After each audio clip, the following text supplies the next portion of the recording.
Assalamualaikum warahmatullahi wabarakatuh. Perkenalkan, nama saya Merwina dari jurusan Sosiologi Universitas Bangka Belitung dengan NIM 5012111023. Baiklah, video yang kali ini saya buat guna untuk memenuhi nilai tugas ujian akhir semester mata kuliah Sosiologi Korupsi, yang mana merupakan kelas kerjasama pertukaran dosen dengan Prodi Sosiologi Universitas Maritim Raja Ali Haji dengan dosen pengampu Ibu Marisa Elsera.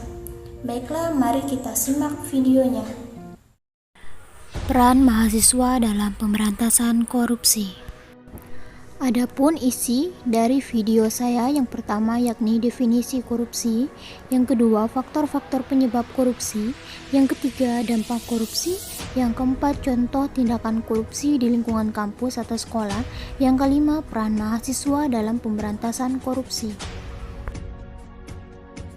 Pengertian korupsi menurut Kamus Besar Bahasa Indonesia adalah: korupsi adalah penyelewengan atau penyalahgunaan uang negara, perusahaan, organisasi, yayasan, dan sebagainya untuk mendapatkan keuntungan pribadi. Sedangkan menurut salah satu ahli yakni Nurjana 1990, pengertian korupsi adalah istilah yang berasal dari bahasa Yunani yaitu korupsi, yang berarti perbuatan yang tidak baik, buruk, curang, dapat disuap, tidak bermoral, menyimpang dari kesucian, melanggar norma-norma agama material, mental, dan hukum. Tindakan pidana korupsi terjadi karena disebabkan oleh dua faktor, yaitu faktor internal dan juga faktor eksternal. Faktor internal contohnya yakni sifat tamak rakus manusia, gaya hidup konsumtif, dan moral. Sedangkan faktor eksternalnya, yang pertama yakni aspek sosial, perilaku korupsi dapat terjadi karena dorongan keluarga. Yang kedua aspek politik, yang mana korupsi politik adalah perilaku curang politik uang yang sering terjadi pada pemilihan anggota legislatif ataupun pejabat-pejabat eksekutif, dana ilegal untuk biaya kampanye. Yang ketiga, aspek hukum terjadi karena lemahnya sistem hukum yang ada di negara ini, yang mana menyebabkan hilangnya rasa takut para koruptor untuk melakukan tindak pidana korupsi. Yang keempat, yakni aspek ekonomi. Ketika tingkat pendapatan atau gaji yang tidak cukup untuk memenuhi kebutuhannya, maka seseorang berpotensi melakukan tindakan korupsi demi terpenuhinya semua kebutuhan.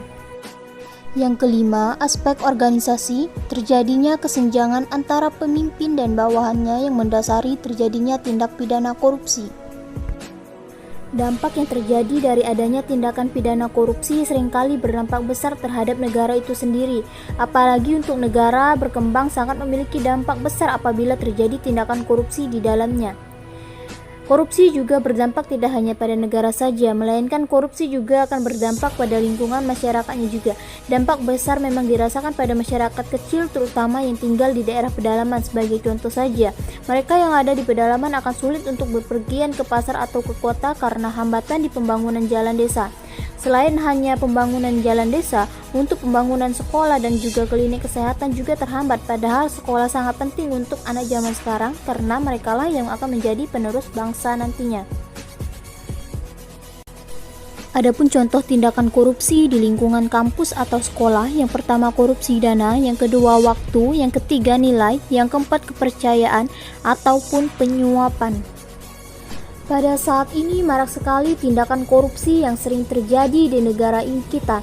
Bahkan korupsi sudah seperti budaya dalam negeri. Banyak sekali pejabat yang hanya mementingkan diri sendiri tanpa memikirkan nasib para rakyat dan pegawainya. Ketertiban dan juga kedisiplinan yang selama ini dijunjung tinggi oleh negara ini dianggap remeh. Bahkan banyak sekali pejabat yang tanpa sadar mereka melakukan korupsi, baik itu korupsi waktu, uang, ataupun yang lainnya. Banyak juga para mahasiswa dan pelajar yang melakukan kecurangan pada saat ujian yang tanpa mereka sadari itu juga merupakan suatu tindakan korupsi. Tindakan korupsi menjadi gambaran dari suatu perilaku yang didasari keinginan untuk mendapatkan hak berlebih melalui jalan pintas dengan menghalalkan berbagai cara yang pastinya melanggar hukum, nilai moral, ataupun norma sosial yang berkembang di masyarakat.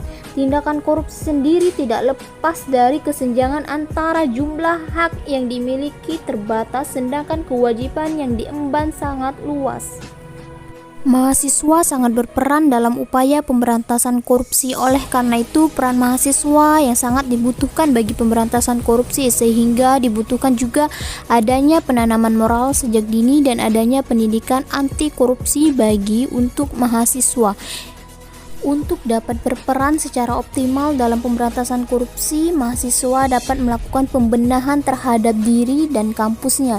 Dengan kata lain, mahasiswa harus mendemonstrasikan bahwa diri dan kampusnya harus bersih dan jauh dari perbuatan korupsi.